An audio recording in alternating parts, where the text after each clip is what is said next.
No, a friend will help you move. A good friend will help you move a body.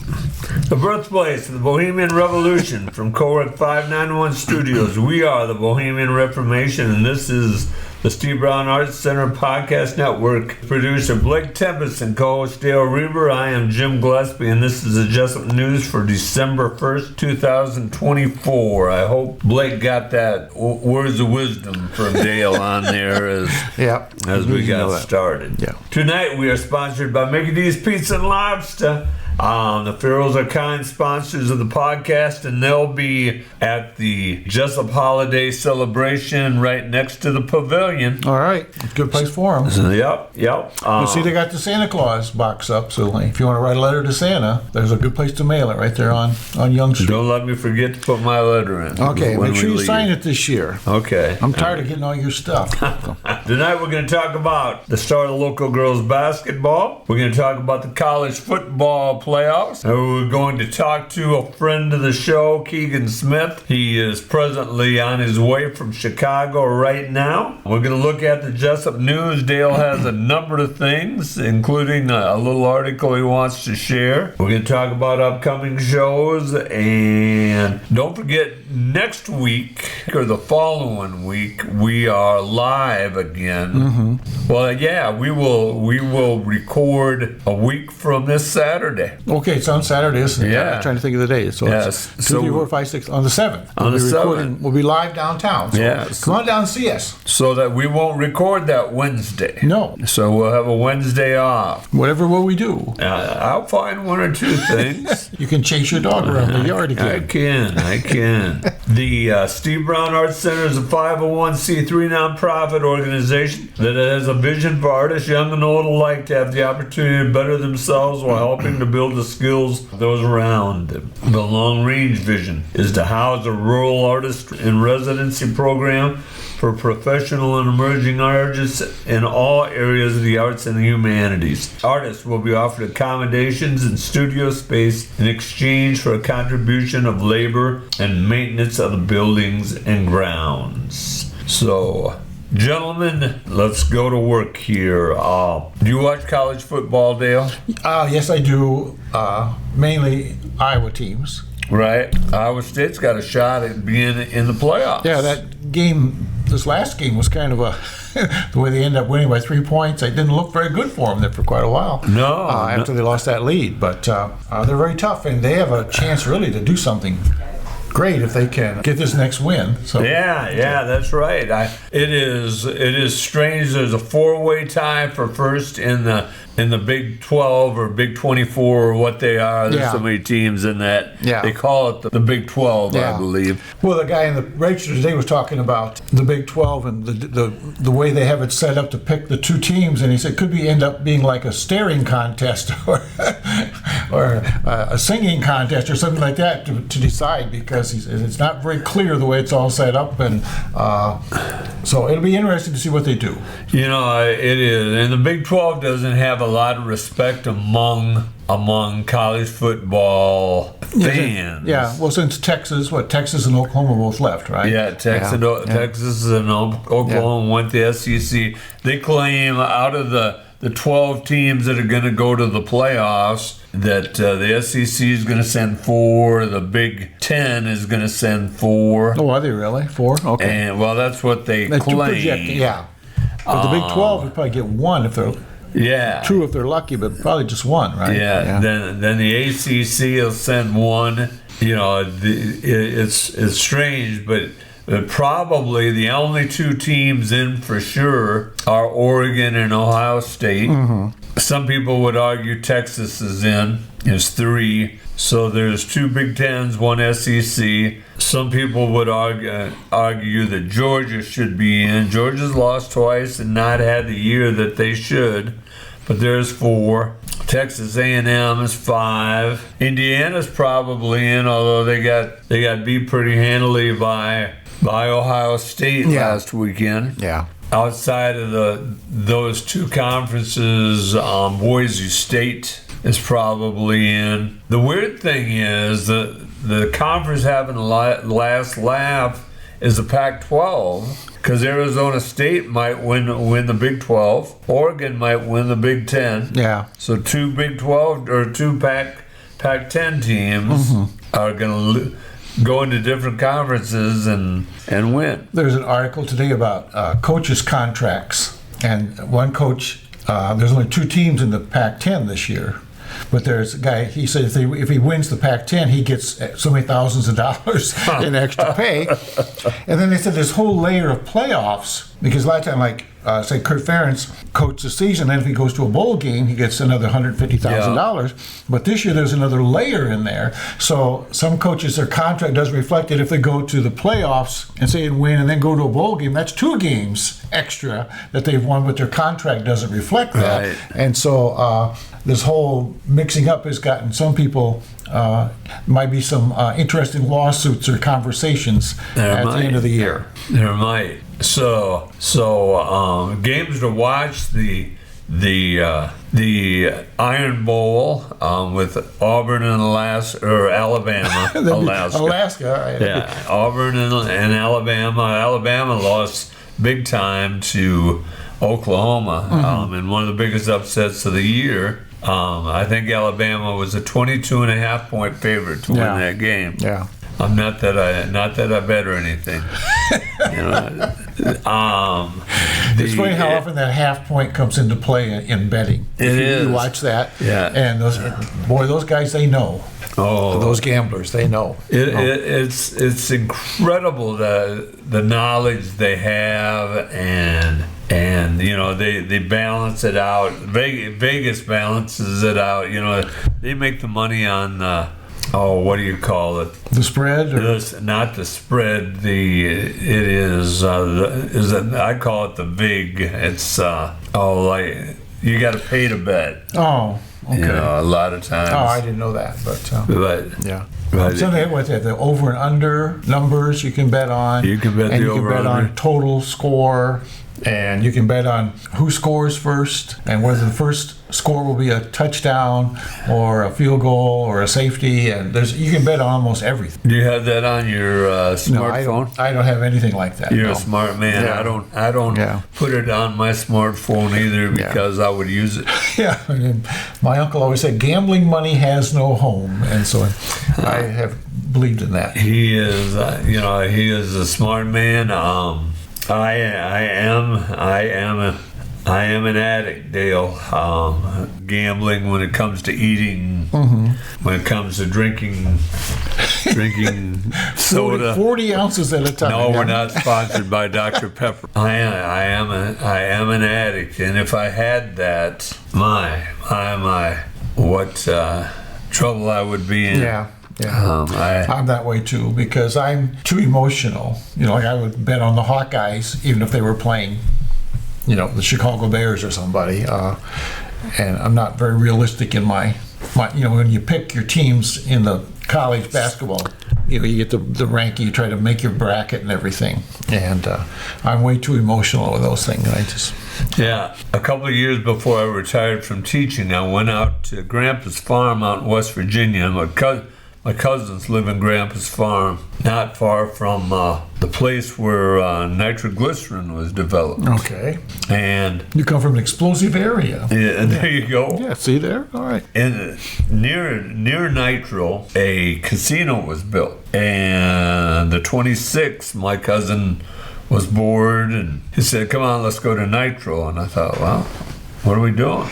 We going fishing to Nitro? And we ended up at a casino in Nitro. And, it's like Lotto. You end up, your number's drawn, you can win. And I ended up way ahead out in Nitro. Yeah. And I flew back, and I went out to Waterloo and lost all I won in Waterloo. Yeah. So, although I have an addiction, I know I don't spend my rent. I don't spend my house payment. I don't spend my food payment. I pay my bills and all that because Well, I knew this guy. He drove to Las Vegas, and his brand new car cost him $25,000, and he came home in a bus that cost $200,000. Wow. Wow. Yeah. Yeah, I understand. Okay. So, high school-wise, girls basketball opened in Iowa this past week. I went to the Jamboree up at Jesup. Did you? Saw Jesup played Elkader Central, beat them very, very handily. Saw East Buchanan. East Buchanan's got some nice guards. They beat Gladbrook Rhinebeck pretty handily. Mm-hmm. I watched Independence and AP play as well that day. Then last night I went and watched local favorite Tim Kelly coach. He coaches Wapsie girls Valley, now, yeah. Mm-hmm. and I went and watched. He's the head coach now. Yeah, I knew that. Yep, that he got promoted. So. Yep, and I went and watched them play at New Hampton last night, and Tim led them to victories. Okay. So any of those teams have a girl, like a 6'3" girl, anything like that, or? Jesup is rated in the top 15 in the state, mm-hmm. Although they don't have a 6'3" girl or anything. EP has got real handy guards. Wapsie, Tim's granddaughter plays for him, a Murphy girl. Okay. Dunkerton is maybe, I went and watched Dunkerton and Wapsie in a friendship game, and Dunkerton might be the best kept secret in Iowa.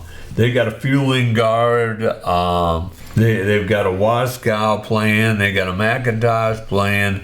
They are going to be really good. They beat Owine last night, 52-43.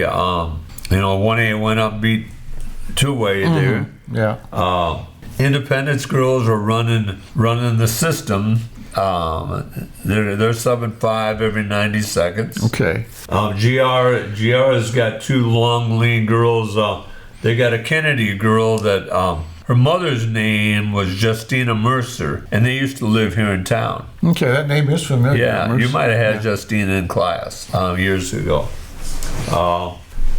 The AP sits with a bunch of long, lean athletes. Their head coach's name is Driscoll, and his dad was head coach at Union for years, Robert Driscoll, and he is now his son's assistant. Is that right? Sitting on the AP bench. That's always neat when you see that every now and then. Yeah, where the old coach comes in and helps out, and so yeah. But I know you've got the schedule for next week for basketball here in Jesup. What do you got, Dale? Okay. December the 3rd is when Hudson comes over to play at Jesup. And so I thought, I'm going to try to go up and see that game because I know the Hudson girls more than I know the Jesup girls because I've been watching Hudson basketball the last 4 years. But I think that would be an interesting game. They're rated. Hudson girls are rated. Yeah, they got some good players, but I don't know if they have any height. Last year they were pretty short. That little Addie played in the middle, and she's like 5'8" or something. Yeah. But she really gets them. But and then that's the 3rd, and then on December the 6th, Denver comes to Jesup to play a girls and boys doubleheader. That will be a really good game. Yeah. And that's the night the FFA is having their tenderloin supper from 5 to 8 up at the school. And so I've had that before, and it's very good. So I might have to buy you and Blake and Deb a tenderloin sandwich that night. Well, if you're buying, we'll probably need 2. Okay. They might no. If that's what you want. So that's going to my school. And a week after that is the music. There's a winter concert on the 9th, and then the middle school is having a winter concert on the 12th, and then the 16th, which will be probably the week after that, is when the elementary concert is. And I know that's a tough seat. Years after I retired, I went up just to see the kids sing at their program, and I couldn't get in the door. I mean, really? There was no place to sit, and so you had to listen on the outside. So very well attended. So that's always when you want to get there early. And that's the 16th of December. 16th, yeah. And the kids all get really excited, and I don't know if they do it the same way they used to, but the kids get all excited about that thing. Right. And Gwen Hart to come in there and have them She was really good with those kids, and she'd roll that piano across the floor with one arm, and she'd be brilliant with the other. And but a lot of fun, and the kids get a big kick out of it. That's neat. Yeah.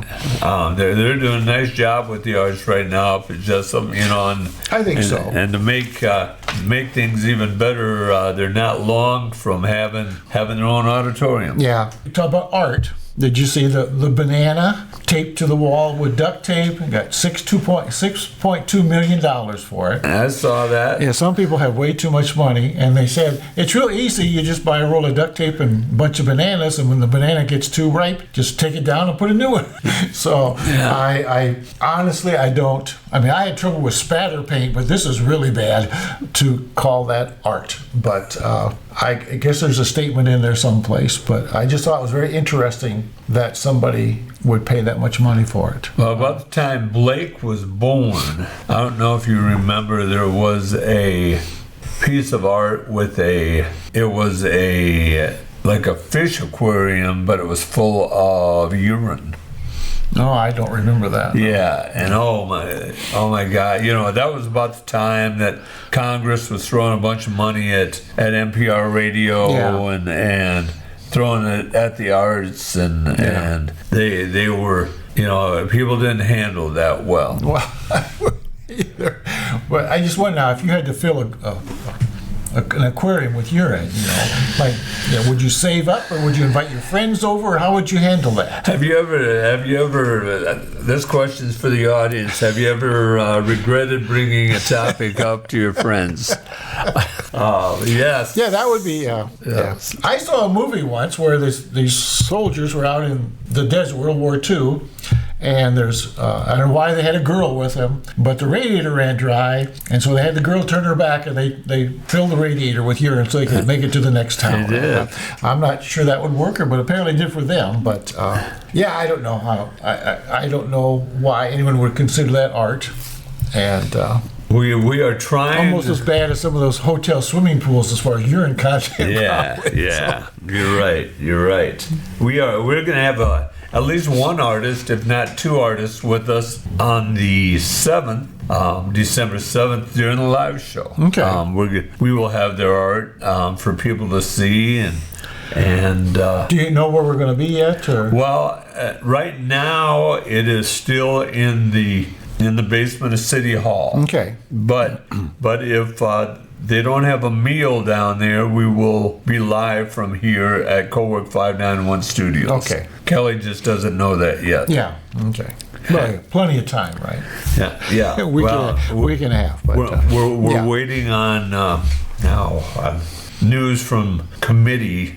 Sure, that's running that. Yeah. Yeah. Okay. Who is going to provide the if there's going to be anybody serving soup or anything. Sure. I worry about you because you're quite a bit younger than I am, and so I've found these words of wisdom for people to live by. Okay? Okay. So I have 10 of them, and I was going to read to you, okay? Oh, thank I have you. more, but I'll just start with the top 10 and then see if this changes your behavior, okay? Thank you for being concerned. Okay. Before you criticize someone, you should walk a mile in their shoes. That way, when you criticize them, you're a mile away and you have their shoes. The journey of 1,000 miles begins with a broken fan belt and a leaky tire. That's happened to me before. Yeah. It's always darkest before the dawn. Have you ever heard that? Yes, I have. Yeah, okay. So if you're going to steal your neighbor's newspaper, that's the time to do it. Don't be irreplaceable. This is a mistake you make all the time. Don't be irreplaceable. If you can't be replaced, you can be promoted. I'm sorry, you can't be promoted. If you can't be replaced, you can't be promoted. See? I'm confused. All right, I am too. Never mind. Okay. No one is listening until you fart. You're right. Always remember, you are unique, just like everybody else. Never test the depth of water with both feet. If you think nobody cares if you're alive, try missing your car payment. And the last one today, everybody lies, but it doesn't matter because nobody listens. If you take those into account, What were you saying? I said everybody lies, but it doesn't matter because nobody listens. I'm sorry I didn't hear you. I wasn't listening. Oh, go away. So, I got one the other day. It says, women always complain about their husbands not listening, but he says, I'm very proud that I've never heard my wife say that to me once. there's a wonderful old joke about a man died, and he went to heaven, and St. Peter's was there, and there were two lines, and there were like 1,000 people in one line and nobody in the other line, and both of them read Gate to Heaven. Mm-hmm. And he looked, and his wife had told him a few things before he died at his deathbed. He remembered them, so he got in line where there was no one. Okay. Yeah, he got in the short one. And St. Peter said, "Well, why did you not get in the long line like everybody else?" And all of a sudden, I forgot the joke. Okay, we'll have Blake cut that whole thing out. Unless you can think of the punchline. Well, no, it's about the husband listening to the wife. The other guys got in that line because the long line because their wife told them to. So they got in that line of 1,000 people. Yeah. But his wife told him not to do what everybody else did. So he was the only one in that line. It's terrible. It's a better joke than that, but I can't remember it because I forgot it. One of the best rules I ever heard was if you find yourself in a hole, the first thing is quit digging. See, quit digging. I think you need to let this one go. Is that? Yeah, there you go. There you go. That's a free one. That's not one of the top 10. It might be, but it could be on the pages coming up. Okay. Some other day. So, no, I don't know. We don't want to start telling going to heaven jokes, but. Standing in line jokes, but anyway, we'll let it go. So. You have anything else? Well, if you want to talk about the library is really busy in December. Have you heard about that? No. Okay. The Spice Club, and I didn't get a sample. I forgot to grab a sample. It's called Grains of Paradise. Any idea what that is? I'm guessing it's some kind of cinnamon. It's got to be Christmas cookie kind of deal. Okay. I'm guessing. Okay. As you read that, I'll look it up. Grains of Paradise. Grains of Paradise is what it is. That's what's after the colon. So go ahead. Okay. They every month they have the Chapter Chat Book Club, and this month it's on December 16th at 1:00. And you can bring a book of your choice that has a recipe mentioned in it, and make the recipe, and you'll be sharing with the group the different things that are made. There'll be no movie in December due to the holidays. They're back January 27th. It's just on STEM Wednesday, December the 4th at 1:30. It says, join Lori from Buchanan County ISU Extension for the Christmas Tree Fund. A $5 charge per student will be collected at the door. You need to register. They're doing that adult puzzle swap. We've been talking about that. Bring one in between December 2nd and 7th and come back and pick up a new one between the 9th and the 14th. The exercise is still going Monday, Wednesday, Friday, 8 o'clock. And the Little Tot story time every Thursday at 10:30. Here's one I might get on. It says, do you have a favorite homemade fudge recipe? We are holding a fudge testing. Bring a pan or plate of your favorite fudge and the recipe to the library from 9 to 1. And public taste testing will take place from 2 to 7 in the community room, with the winner receiving a $25 gift certificate. So, do you think they'll be mad if I bring a gallon of milk for my fudge?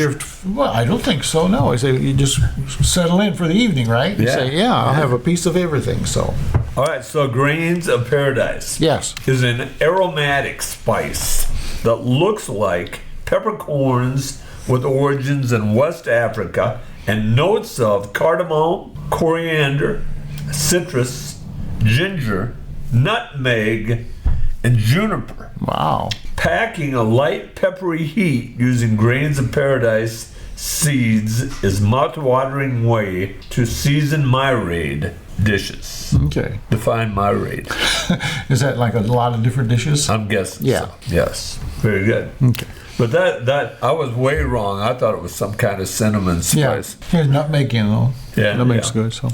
Okay. A couple more things. Pine cone. You ever decorated pine cones?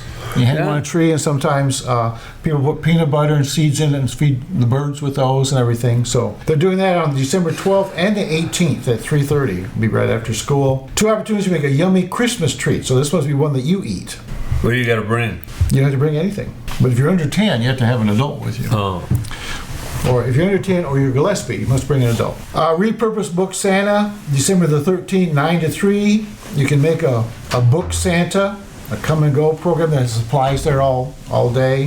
There's a caregiver support group, and this is something that's becoming more and more important. This is really good. This is really good, Dale. Where they're going like sandwich, they're caring for their kids, but they're also caring for their parents at the same time. Yeah. They're like a sandwich generation in the middle there. And it's Stacy Isley of Care Initiatives out of Waterloo for coffee and conversation, and it's offered on the third Thursday with a new topic each month. So That's at the library. at the what library, time? December 19th, 6 o'clock in the evening. 6 in the evening. Yeah. That, it sounds that's like- Thursday? Thursday, December 19th.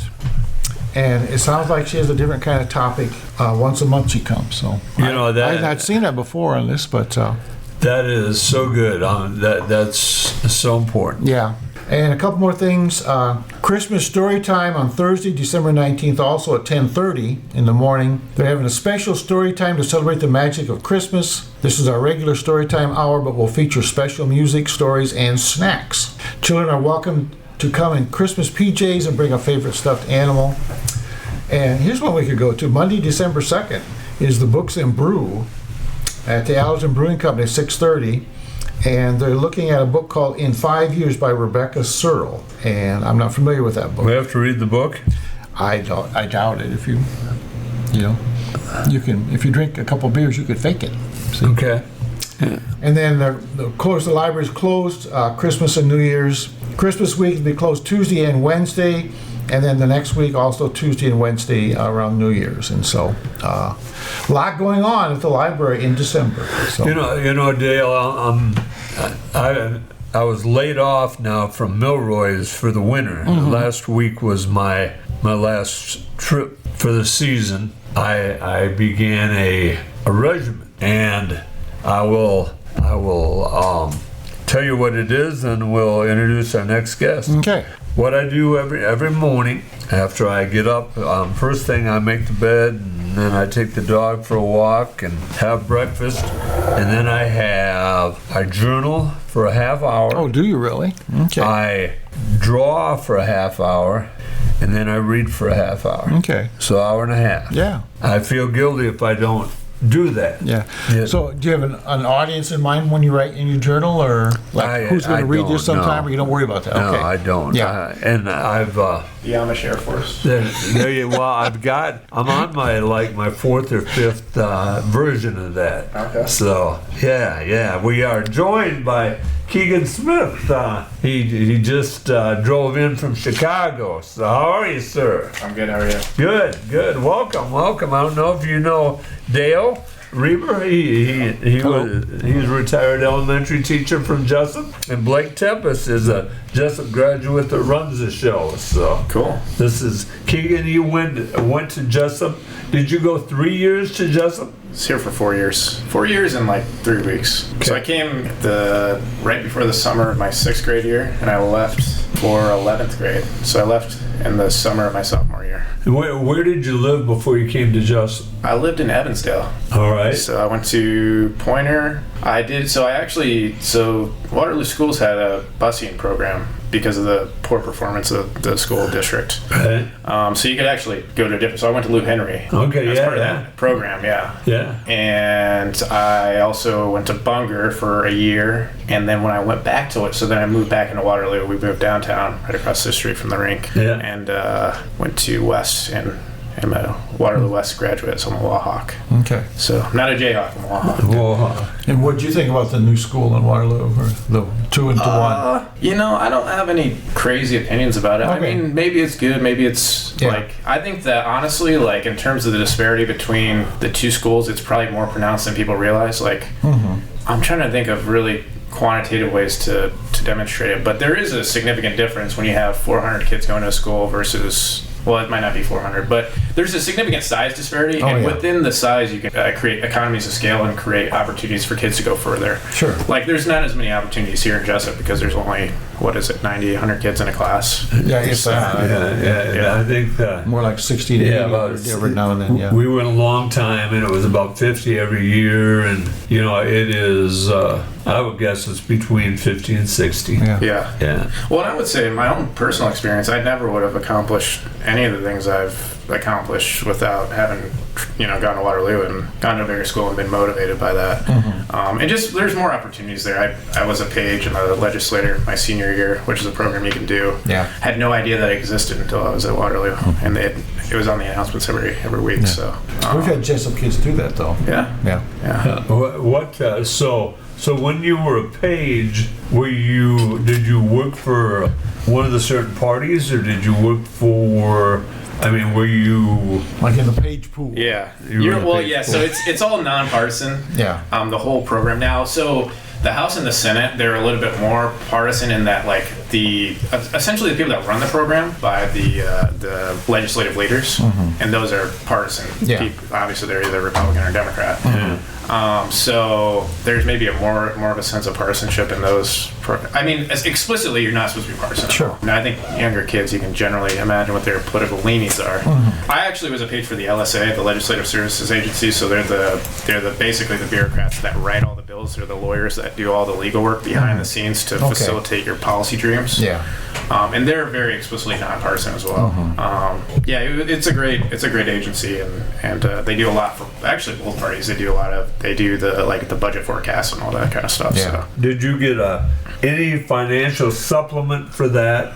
I got paid super great at the time. I was making $9 an hour. But the thing was, it was salary. So you would get paid 40 hours a week. And I don't know if you realize this about the legislator. They only work 4 days a week. Yeah. Oh, I know. So you basically go to work. Well, actually, so the LSA was the only pool of pages that would have to work Fridays. So we would rotate, because there's 4 of us. We'd rotate. One of us each month would have to work one Friday. Okay. So, but it was really easy work. Like, we mostly sat around, and it's cool to just be there and to experience and be around people and hear what they're talking about. Yeah. And I was in the elevator, actually. This was before Andrew Yang was a huge political figure. Yeah. I was riding the elevator to go up to I think it was the House, because there's 2 different sides. Right. And I was using one of the back elevators that we all, as pages, we had access to, because the LSA, basically what you do is you take bill drafts up to legislators within the House.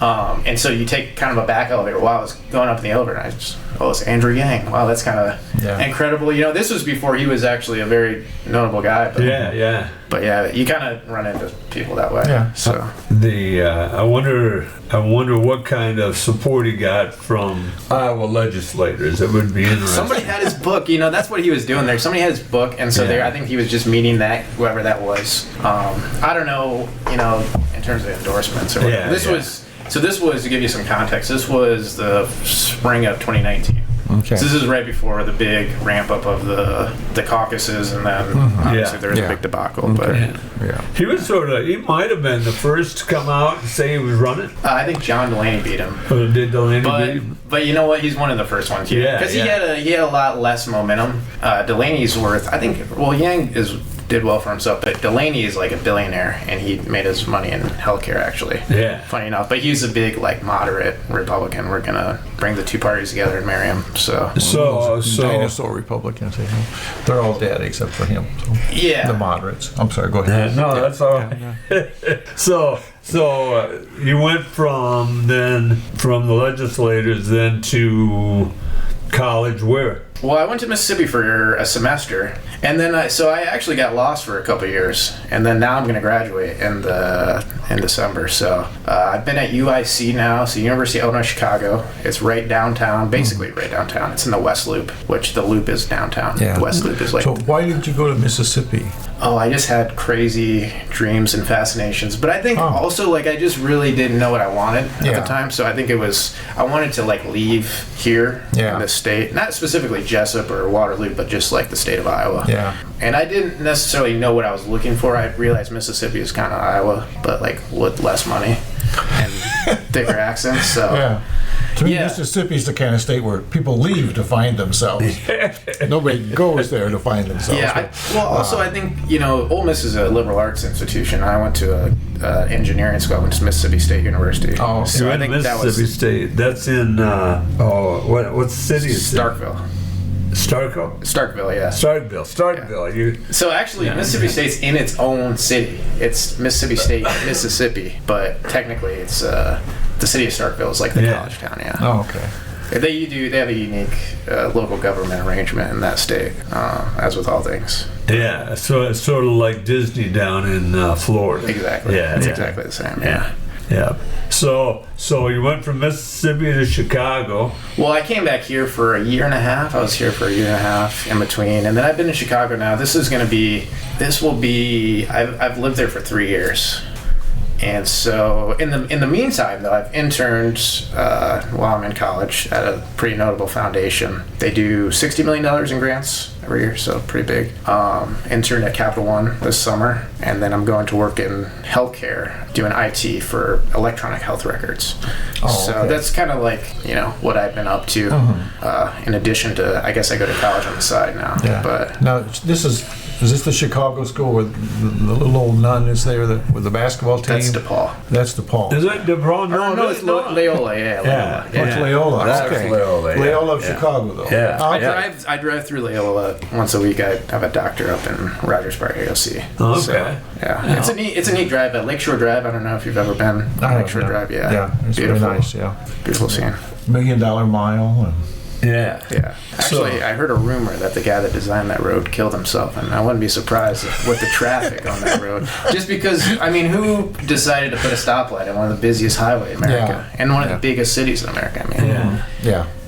We got to get to the bottom of that one. Yeah. But So one other thing before we get to why you're here, you're a hockey man. You played hockey while you were in high school. What are they called? They're the Warriors. The Warriors. The Warriors. Yeah, the Warriors. Is it like a club team for the school? Is it one school has the team? Or? Yeah, so it's not really affiliated with any specific school. They do have academic requirements. You have to be in school and you have to have a certain GPA to be eligible. Okay.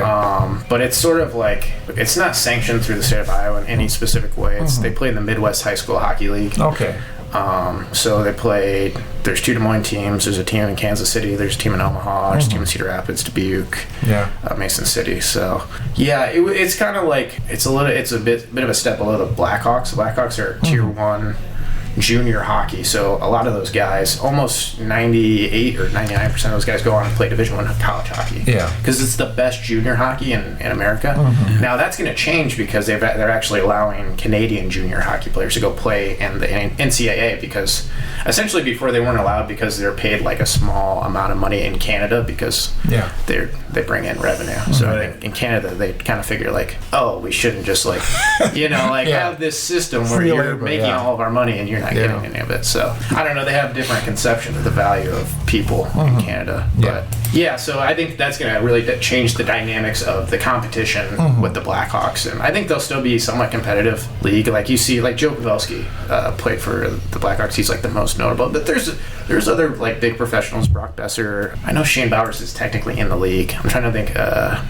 There's a couple other guys that come through the Hawks and go play professional because they do get drafted quite a bit. But it's a little bit of a different like trajectory from getting drafted in the NHL. A lot of times guys will go play like 2 or 3 years after getting drafted and then go play for the professional team. So do you miss hockey? I don't know. I actually, it's funny. I live like a mile away from the United Center, so I could go pretty much anytime I want to. They sell student tickets now for like $20 a piece because they're so bad. The Blackhawks are so bad, so I could go watch NHL hockey once a week if I really wanted to. But it's definitely fun.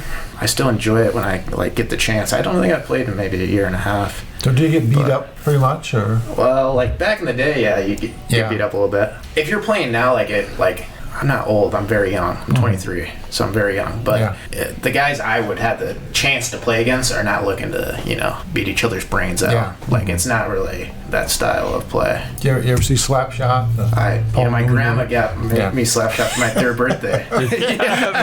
Imagine that. Yeah, wow. Yeah, maybe she's listening. Who knows? Liberal grandma. All right, grandma. Well, I don't think she really realized the severity of the movie. But, Right. But it's always a funny joke when Christmas comes around. I bet, I'll bet. So who's going to win the Stanley Cup? God, I want Edmonton. See, you said I was an Oilers fan on one of these podcasts, and I root for them because right now the Blackhawks are really bad. So I got to pick a team. Like, you got to pick a horse that's in the race. Is that Houston? Houston Oilers? Edmonton. Edmonton. Houston Oilers probably was a football team. Edmonton Oilers. Okay. So, but I think in the West, probably they have the best momentum I don't know. There's a lot of teams that are really competitive. Colorado's really good. Again, they had a kind of a slow start. They're getting better. I'm trying to think. Carolina's always been up there. I don't know if they have the momentum. They lost a couple guys last year. Well, Florida lost. I'm sorry, hockey lost all credibility when Florida won. Wow. I mean, that just seems impossible. It's an international even sport. have an ice rink down there. So it's an international sport. I know. I think it was really. I think it was really good for the game to have a team from Florida and a team from Canada. In the finals, kind of going up head to head. Now, I think Canada needs to win one, or else they're going to be in trouble. But they went a long time and haven't won one. 30 years, I think. I think you mentioned that in the same podcast. So. Yeah. Well, let's get to why you're here. So I talked to you about the federal deficit and how worried you should be about the federal deficit and debt. Yeah. So should Dale's heirs and young ancestors be worried about the debt or not? Not at all. I genuinely don't think they should be worried about it. I mean, really, if we think about this, right?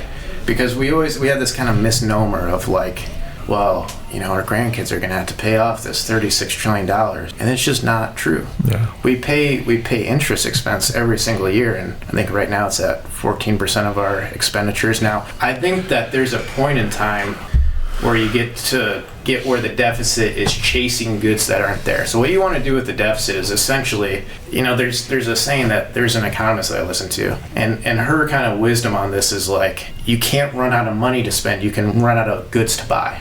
So what the federal government's responsibility is to create demand through spending, through monetary policy. Because if you think about this in a really simple way, right? So like every year, right, let's say that Dale produces 10 bushels of corn, but that's going to go up every year. GDP rises pretty much every year. That's kind of it's like a built-in assumption of our economy is that we're going to continue to. We're going to grow. Okay. So if we have the same amount of dollars chasing Dale's bushels of corn, then the prices are, So what we need to have monetary policy that is strategic in a sense of inflation. And there's really honestly no evidence that federal deficits contribute to inflation in of themselves. It depends on the growth rate of the economy. And we also need to be concerned about the velocity of money. Do you know what the velocity of money is, Dale? No, I don't. I just earn it and spend it. So. Yeah, I don't even earn it anymore. I just spend it. Well, there you go. Yeah. And that's great. That's actually what the federal government is really great at, is that because if you think about this in a really simple way, every dollar of the economy that they take out in taxation, if they don't put those dollars back into the economy, then that's actually a deficit for the economy. So every federal deficit is actually a surplus for the economy. They're creating growth by investing in the economy. All right, so I'm gonna play Gillespie's house here. If I have a car payment and all I pay is the interest on it, yep, I still have a car payment. Yep. I'm really glad we went here, actually. I'm really glad we went here. So what's the difference between you and the federal government? Even the state government and the federal government, what's the difference? They have a lot more people working for them than I do. It's a printing press. Well, because the government could create money. So, I mean, really when we talk about a federal budget and a household budget, they're fundamentally different things. All right, so... Well, back during the Revolution, though, when the country was started, the government had no money. They had nothing, and so they printed money. They were called continentals, and people wouldn't take them because they had nothing behind them. They were worthless. And so, do you think the more and more money we print, it has a better chance of becoming worthless and not worth anything? We don't necessarily print money. We create money in a lot of different ways, but it's not necessarily that we're printing money, although it's important for the supply of money to increase. Mm-hmm. Yeah, I think what you bring up is a valid point, but the problem is that we have this lag, and we have such a body of our economy, people that are not making a lot of money, and there's this pent-up demand that is not being realized, and this is actually hurting a lot of businesses because they don't have the demand for their products, right? But we have the supply. So what the government's responsibility is to create a system. And what your example also, one of the fallacies in it is we weren't an industrial economy. I mean, well, that's true too. Yeah. Yeah. So it's agriculture. It's a lot. It's a different fundamental concept. But yeah. So we're totally unlike a household or even a state government is vastly different than a federal government because they can create monetary policy. Yeah. Well, see, we have a tremendous surplus in the state. Mm-hmm. Surplus of what? Of money. Our Yes, state government, yes, we it have a does. huge Yeah. surplus. Which is not necessarily good either. No, it's not, because they're piling up money, but they're cutting back on services. Right. And there's a fine line there between, we'd rather have the services than all this money in the bank, and I don't pay any state taxes anymore because I'm old. Yeah. And I don't think that's right either, but I think I'm it's not great. helping it. Well, yeah, Yeah. everybody thinks that. Nobody wants to pay taxes, Yeah. but that's That's where another the issue. government gets their money. That's another issue, yeah. Yeah, and Well, and that's the thing, is every deficit helps somebody. So like right now our top marginal rates are really low, historically speaking, right? Yeah. So our deficits right now, they do help the rich right now. But if we changed our taxation, we could shift a lot of these benefits back to basically everybody. okay. And they're saying that the interest on the debt pretty soon will be the highest budget number every year. It'll be take more of that than, say, the military. Well, That bill will be bigger. And that bill has to be paid in some Yeah, way, because well- if you buy, the debt is created, are people buying bonds, or are we borrowing money from China, or how are we getting this money? I'm glad you brought up China. So China's not even our biggest foreign holder of debt. It's actually Japan. What you say about interest, I don't know what you're referencing, but I don't really think it's that much of an issue. Granted that we'll have continued growth, right, in terms of our interest. Well, in terms of our economy, Yeah. to cover our interest, right.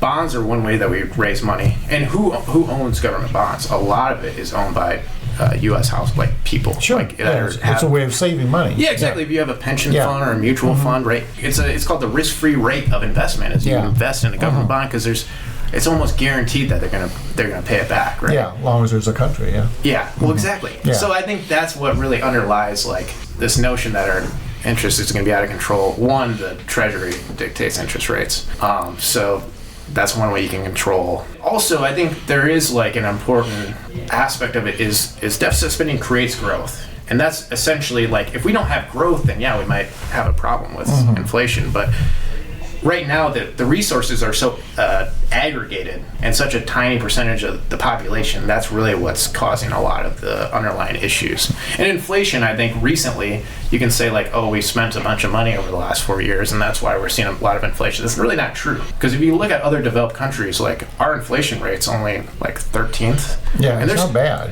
There's country, yeah, relatively speaking, our inflation is not that bad. But people don't understand that. People don't go to Japan every day and look at the prices there, or wherever, these other industrialized countries. It was a supply chain shock that causes inflation, so supply side inflation, and it just persisted because I mean these corporations have such control over prices. There's not a lot of competitiveness, so I think you know these are a lot of the things that underlie it. Okay. Well, let's change the direction here a second. The U.S. government spends as much on interest as the combined budgets of Commerce, Education, Energy, Department of Human Services, Housing, Urban Development, Interior, and Justice, and State. So that's just on interest. Yeah, So if we had, and that's good though, because that's money going back into the economy. Because we're basically what we're doing, we're paying interest to people that hold government bonds. A lot of those people are us, like just people, individuals, right? do you have government bond right now? No, I don't, but I have it in the past. Yeah. I don't have them right now. I've had them in the past as well. Yeah, we had them when our kids were getting ready to go to college, that sort of thing, and use them for that. But I want to stay on your point, because that should say a lot about our priorities, that we're not investing in what we really need to invest in, right? What's our military budget right now? We have this whole military industrial complex. Yeah. That is, it does provide economic benefits. It provides jobs in a lot of states that wouldn't otherwise have jobs, right? But our priorities should also be on education, right? Because we have the best colleges and universities in the world.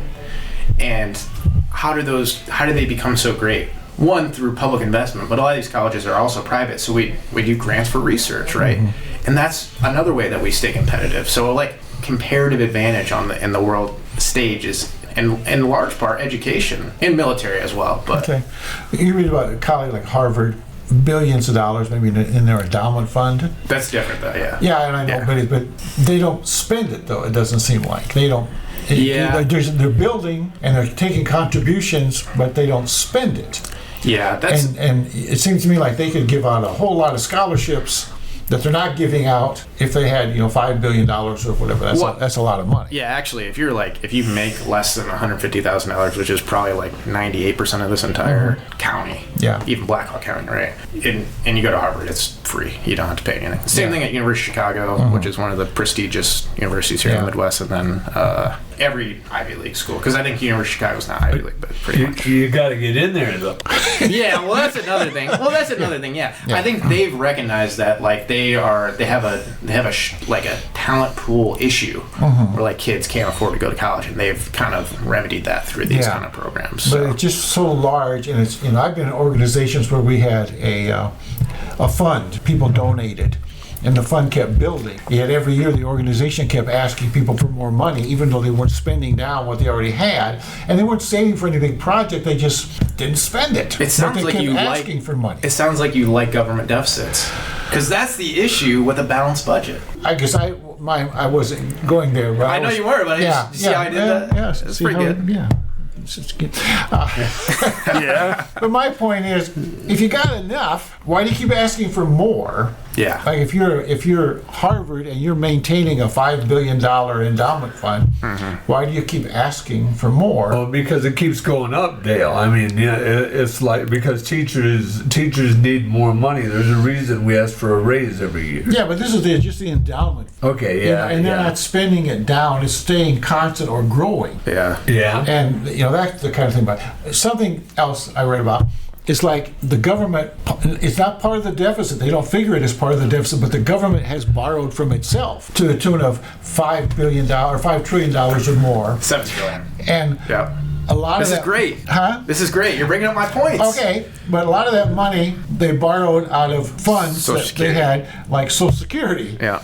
And then they keep saying, well, Social Security is going to run out of money in 2023. I don't think it is either. Let's talk about that, though. Let's talk about that, though. But the trust fund is going to be depleted, which is what he's talking about, which is where essentially the U.S. government is paying itself back for money it borrowed out of it. And so the trust fund they had built up because basically, I think you guys are baby boomers, right? Yeah. Oh, yeah. So like your generation, for example, we're sucking a lot of that money. yeah. Well, so what they did is they had to account for the fact that you guys are such a large generation that they basically built up this trust fund to ensure that benefits would be paid out. And now in 2033 was the last projection that I know of. Okay, now it might be 2028 or 2029, who knows? which would be a problem with the current attitude amongst the incoming president doesn't have a great attitude towards Social Security, for example. But I think so. Essentially, the trust fund is going to run out, which is where basically they can pay. I think it's like 70% of benefits. Well, it's what they calculate. But the trust fund would not run out if they would take the cap off. Exactly. Yeah. You're making my points. I thought we were going to debate all night, Dale. And you're making my points. But the money is there, but they have that cap on the income. Correct. And it's like $125,000. Yeah, a lot of people make a lot more than that now, and you're already used to paying it, so just keep paying it. And every dollar you make, so much percent goes into Social Security, and it'd be better for everybody. So, exactly. Yeah. So I think we're gonna run for president 2028, right? Me and Dale. Well, but the thing of it is, though, is that politicians make a lot of money being politicians, and they want to keep that job.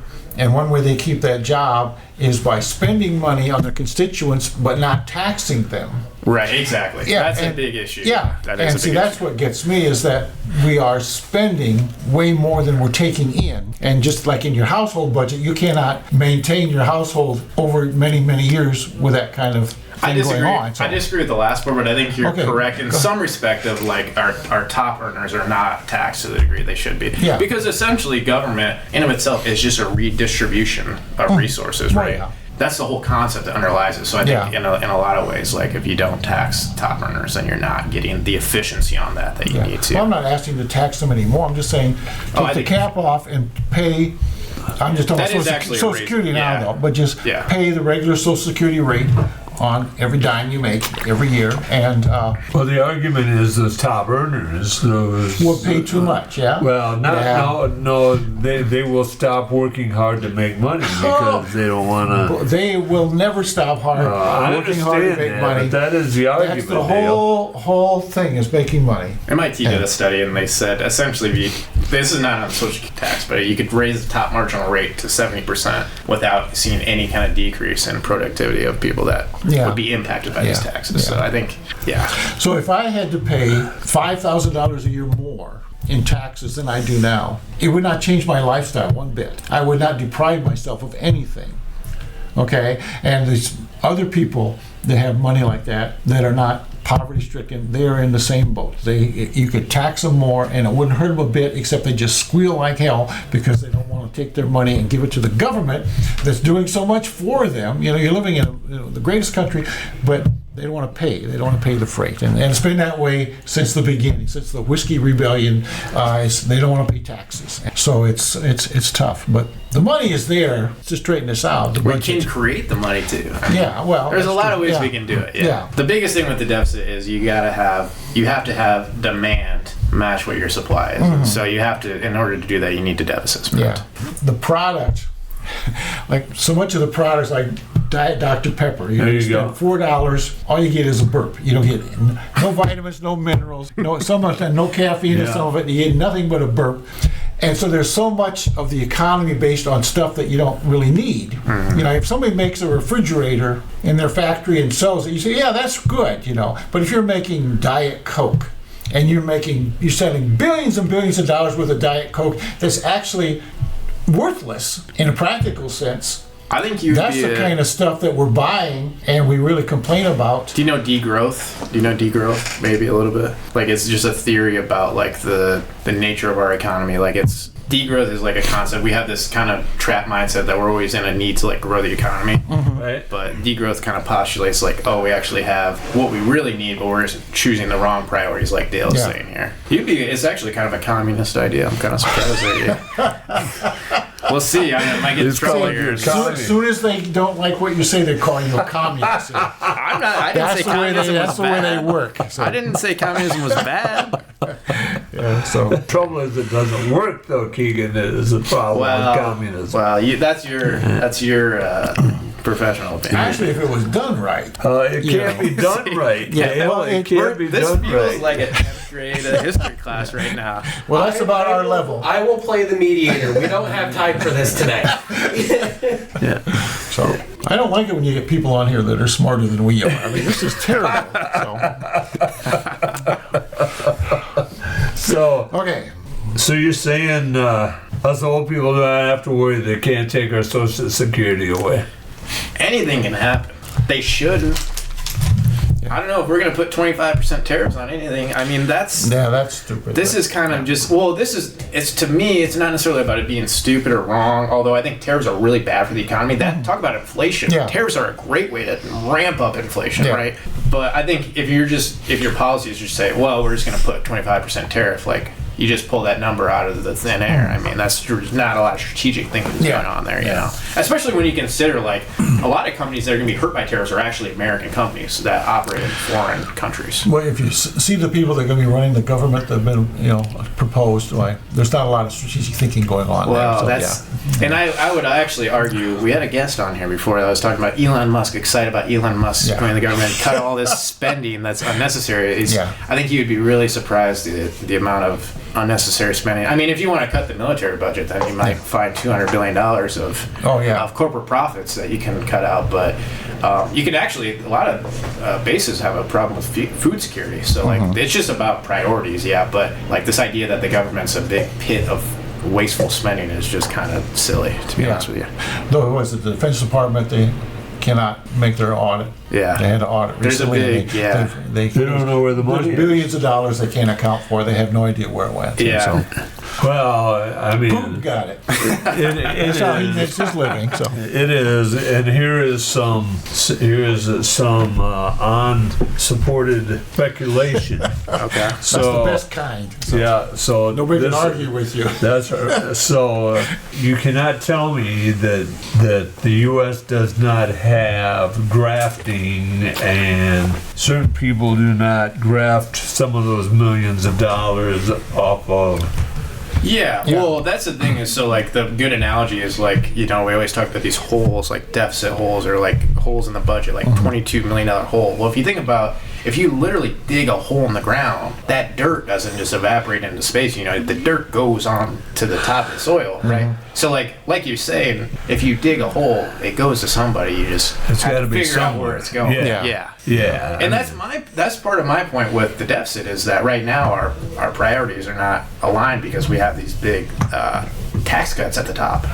Yeah. I mean I've been impacted by the tax rates. So You, like in your family, if you're in the hole, you know, you stop your spending on things you don't really need, and you try to get a second job so you have more income and this sort of thing. And the government is going the other way, so well, we're going to cut taxes so we have less income, hoping that the people then will have more money that'll spend it, right, to get it into the economy, and that'll make everybody happy. And it depends on whose taxes you cut. If you cut like the top 1% of earners, you're not going to get a lot of spending because the velocity of money, the velocity of their resources is not very high. Yeah. So like if every dollar they get is spent, like the number is like way low. If you actually look, there's a graph you can find online, the velocity of money. It's gone down since the 60s, since we had these top marginal rates that were really high. So wait a There's second. an old, okay. Wait a second. Well, there's an old saying that says, "Don't tax you, don't tax me, tax the guy behind the tree," and that's what we're looking. Wait a second here. I will So wait. you're I was going to saying. leave, but I'm going to wait. So you're saying trickle down doesn't work. I mean, is there any evidence that it has worked? I mean, I don't like if the 80s, I mean, people, you guys should know the 80s here, it was horrible. Yeah. Right? I It was a mean, bad time. Yeah. Wrath shut down, that was horrible. Yeah. I mean, yeah, I don't think there's any fundamental evidence that trickle down has ever worked, but I mean, that's not a political state, that's just like a economic reality. Yeah. Like, I don't know, if somebody's out there, they can definitely email me. And let But me they're know, not changing that, Keegan. I mean, so you're if you know that, I know that, and the American people know that, then why don't they change it? Are you asking me if the American people are smart? I'm asking you. I don't think we know the answer. We're in trouble here, yes. Yeah. I mean, legislators. The Legislators, well, they have, like Dale said, they have diffuse incentives that are not necessarily always for the betterment of the country. It's about getting reelected. So I think that's a big issue. And I think Democrats have largely capitulated to conservative thinking on the economy, on the budget, on the idea that we need to balance the budget. Bill Clinton was the last president to have a surplus, and it actually contributed to the recession in 2001. People don't remember we had a recession in Yeah, see, 2001. I don't know how the government can make a budget, even like you figure these huge storms we have, and all at once we're sending billions of dollars to help them rebuild and this sort of thing, which we probably should, but you can't count, and it seems like there's more and more of those all the time, and more money going. I was looking at, and again, this is all online stuff, but from Biden in his 4 years, the national debt went from 26.9 trillion to 35.4 trillion on this one chart. But during the Trump 4 years, it went from 19.5 trillion to 26.9 trillion, which is about the same amount. And with Reagan, I went back, his went from 1 trillion to almost 3 trillion. So Because he slashed the top market but the rates, debt increased though. Still, he was very His conservative. deficit was out of this world. very, and so whether you're a liberal or conservative, whatever, the debt just keeps getting bigger because under a conservative Yeah, president, but it's supposed to to get me, it's smaller. not an issue. Yeah. That's not an issue in Yeah. itself. Well, what do you mean it's not an issue? We always thought He told us in the last half hour. He told us. We owe ourselves. In large part, we owe ourselves. Yeah. And even the people that's not us that we owe. I mean, it's really. we owe banks. We owe banks all over the world. Yeah. I mean, I just don't see why that's an issue. It's sort of like, okay, I was on the golf course board, and we had a fire out there, and it burnt club shed. Okay.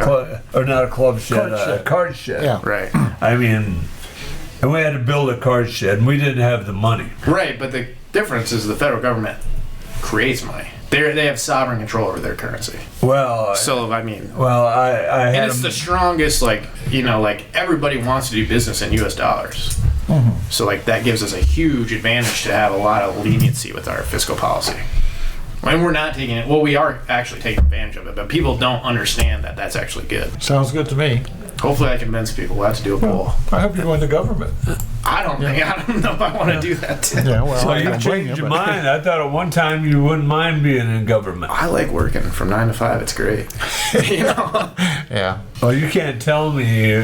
going hiking on the weekends We're in is the government, really we're from nice. 9 to 11, only 4 days a week. So, Well, it's, yeah. exactly. Yeah. And then you go and do you schmooze people for Yeah, and you got 12 all those hours. people helping you.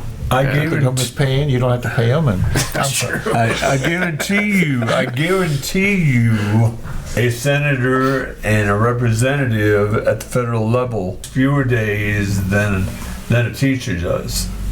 Yeah, well, yeah, they do. I mean, there's just a lot of things like when you're running for office, people like to dig into your life, you know. oh, yeah, I mean, And it's so, not, I mean, yeah. those are just like, Yeah. like I feel great about my life. So Yeah. just, why would I want to have all that extra? But And also, I don't care if people think I'm wrong. That's my biggest, Yeah. like, well, actually, one of my biggest challenges in life is like, I actually, just don't admit you're wrong.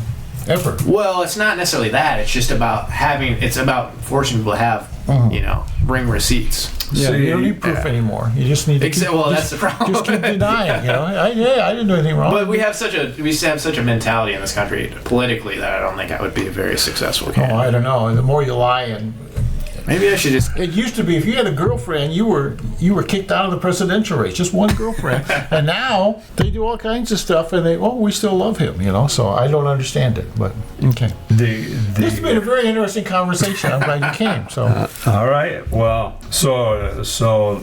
let's talk Thanksgiving. Turkey or ham at your house? I think we're having turkey. You know, we have a sort of a Thanksgiving debacle in our family. So, but I think we're doing turkey. A debacle. We'll have to get into it later. I think. Out the podcast. I don't know why I brought it up. But All right. maybe we'll cut it. Yeah. But All right. no, we'll probably do turkey. But personally, I'm not a turkey advocate. I would actually like do duck or like ham. Some a little more juicy, maybe. I don't know. It depends on how you I cook. would even do a prime rib. Like, why are we just not even? Let's just Well, break yeah, down yeah. and do prime rib Yeah. for Thanksgiving. Yeah. Like, who cares? There you go. Turkey at your house? not this year, no. Turkey at your house, Blake? I don't know. We'll find out when I get there. Yeah. Turkey breast at my house. Turkey breast? Turkey breast at my house tonight. The Steve Brown Arts Center. Gotta get to my lines here. I lost my lines. You want me to get it for you? I got it. If you'd like to donate to the Steve Brown Arts Center and have an idea or an event, go to the SteveBrownArtsCenter.org and follow the link. If you have news or would like to argue with Dale like Keegan just did, or would like to sponsor us, email us at jim@SteveBrownArtsCenter.org or call 319-290-0241 and leave a message. I'm Jim Gillespie with Dale Rueber and producer Blake Tempus and guest Keegan Smith. Off the road from Chicago. How long did it take you? How long? It took 4.5-ish hours. I hit traffic coming out. I live literally right next to 290, and it's right where 290 starts. And so I hit like 30 minutes of traffic. I think That's it's Thanksgiving terrible. traffic. Yeah, That makes my stomach sick. it's loud. It's loud. Yeah. As always, thanks to Kelly C. Haas and Cowork 591 for having us here, and thanks to the audience for bringing these stray dogs into your house. Remember, each day is about little victories. Hope you had a great Thanksgiving.